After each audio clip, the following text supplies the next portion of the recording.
A gente volta a falar do aumento no preço dos combustíveis, a Petrobras, que vai elevar o valor do diesel nas refinarias, enquanto os estados vão aumentar o ICMS sobre diesel e gasolina. Tudo isso a partir de amanhã, dia 1º de fevereiro. Sobre esse cenário, a gente conversa agora com o Pedro Rodrigues, diretor do Centro Brasileiro de Infraestrutura, especialista no mercado de combustíveis, para entender, esse contexto todo sobre essas altas, porque o diesel vai ficar mais caro de forma duplicada, gasolina e etanol também vão ter reflexos, Boa noite. Bom, boa noite, é um prazer falar com vocês.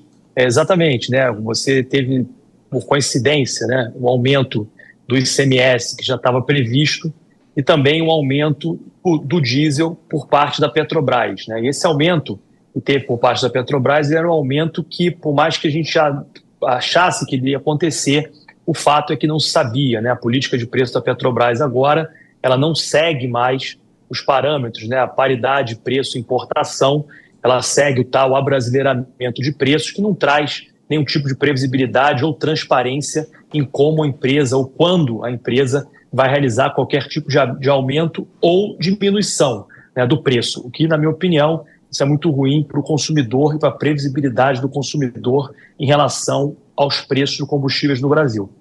Em relação também a consumo, demanda e tudo mais?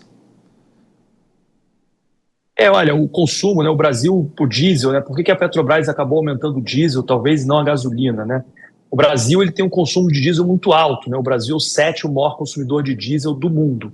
E apesar de nós importarmos tanto diesel quanto gasolina, é importante a gente entender que o Brasil ele é um grande produtor de petróleo, então nós somos autossuficientes quando a gente fala em produção de petróleo, porém a gente não abastece nem os nossos carros e nem os nossos caminhões com óleo cru. A gente precisa refinar esse petróleo. Quando a gente fala do petróleo refinado, que são os combustíveis, no caso o diesel e a gasolina, o Brasil é importador desses produtos, ou seja, nós não temos refinarias suficientes aqui no Brasil para atender o nosso mercado interno. E o diesel, a gente é maior importador, a gente importa mais do que a gasolina. E a gente também consome mais diesel, como eu falei, o Brasil é o 7º maior consumidor de diesel do mundo. A gente tem um transporte rodoviário de carga muito forte, a gente tem pouca ferrovia, pouca hidrovia, então o transporte rodoviário é sempre majoritário no transporte de carga.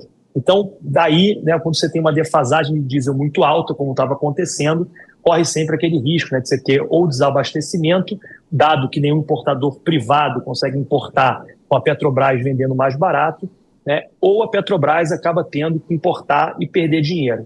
Então, nesse cenário, eu entendo que esse aumento foi feito, principalmente, nesse caso de hoje, no diesel e não na gasolina. Pedro, eu vou incluir na nossa conversa os nossos analistas, Dora Kramer e também o Cristiano Vilela, para que possam fazer perguntas, começando pela Dora. Boa noite, Pedro. Olha só, você falou que esse abrasileiramento dos preços é muito ruim para o consumidor. Queria que você trouxesse para a gente um balanço para a companhia, para a Petrobras. Isso teve algum efeito para o bem ou para o mal? Olha, Dora, sem dúvida é ruim para o consumidor, como eu coloquei, em razão dessa não previsibilidade e transparência, e para a companhia também. A companhia, vamos pensar que a Petrobras é uma companhia que ela tem um produto que ela poderia estar vendendo a 10 e, na verdade, ela está vendendo a 8. A gente fala, a própria companhia diz que ela não está perdendo dinheiro, que ela está deixando de ganhar, mas no meu dicionário isso significa perder dinheiro. Ou seja, o acionista da Petrobras, que deve ser respeitado, vamos deixar claro que a Petrobras é uma sociedade de economia mista, ela tem acionistas minoritários que devem ser respeitados segundo a regra da CVM. Esse acionista ele não está sendo respeitado, ele está deixando dinheiro na mesa, poderia estar ganhando mais dinheiro na Petrobras e acaba ganhando menos.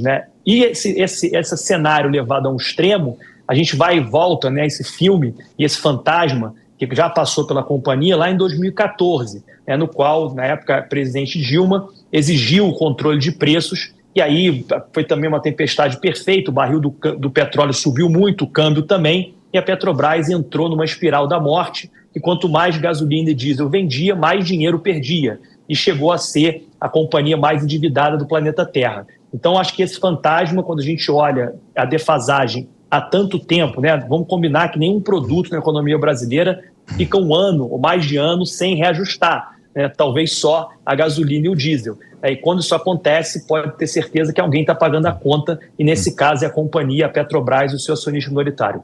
Vilela.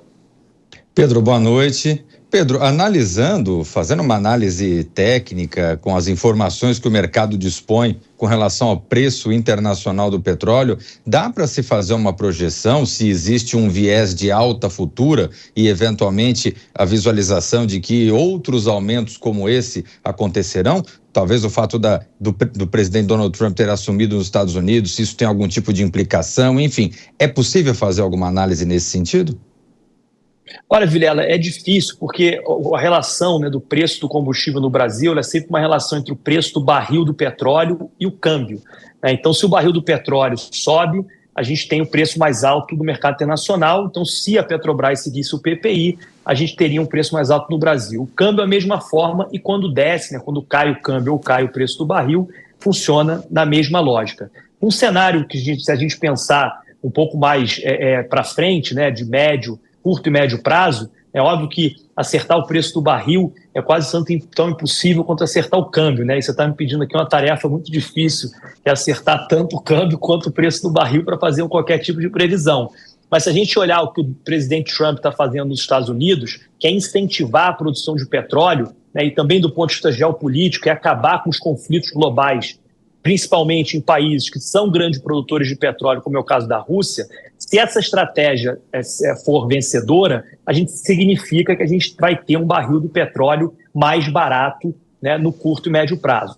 Porém, né, a gente tem o fator câmbio, né, e aí eu acho que depende mais de nós brasileiros, né, de nós do Brasil, do que do mundo. O real está super desvalorizado e a gente não tem visto, na verdade, um cenário para frente muita melhora. Então eu não sei como é que vai se comportar tanto o câmbio quanto o barril para te dizer se o preço vai subir ou descer. Porém, com a política de preço da Petrobras, né, esse abrasileiramento de preços, a gente também não pode dizer que o câmbio caindo o preço vai cair ou o barril caindo o preço também vai cair. Como existe essa obscuridade, essa não transparência, depende somente, né, da diretoria da Petrobras em razão de uma conta e de variáveis que a gente não sabe quais são. Pedro Rodrigues, diretor do Centro Brasileiro de Infraestrutura e também especialista no mercado de combustíveis, participando do Jornal Jovem Pan. Agradeço a sua presença aqui nessa sexta-feira. Obrigado, foi um prazer falar com vocês. Boa noite.